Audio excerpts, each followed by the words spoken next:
Plantations dévastées, attaques répétées en forêt, le conflit homme-éléphant a pris de l'ampleur au Gabon, comme le montre ce film visionné à l'ouverture des assises. Devant le troupeau d'éléphants derrière la maison, nous avons du mal à intervenir, mais nous observons seulement comment l'éléphant est en train de manger, dévaster, prendre les papayers, prendre les tubercules qu'on a plantés, les bananiers qu'on a plantés derrière la maison.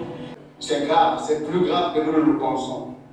Au Gabon, l'éléphant a plus de valeur qu'un être humain. Des assises qui sonnent comme un ouf de soulagement au regard des attentes devant la colère et le désespoir des populations villageoises. Lucie Zoé Ocom est venue de la province de Wollentum.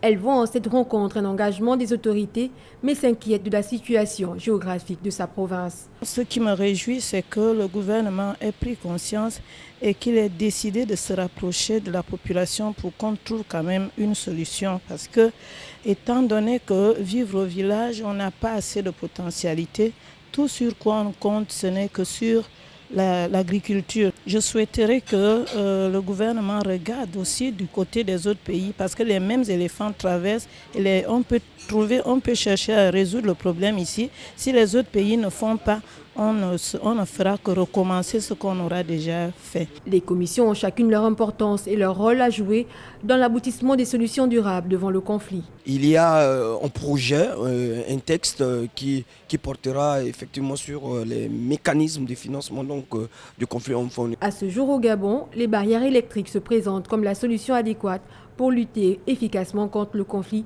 homme-éléphant. Mais ces assises pourront faire naître d'autres propositions de solutions.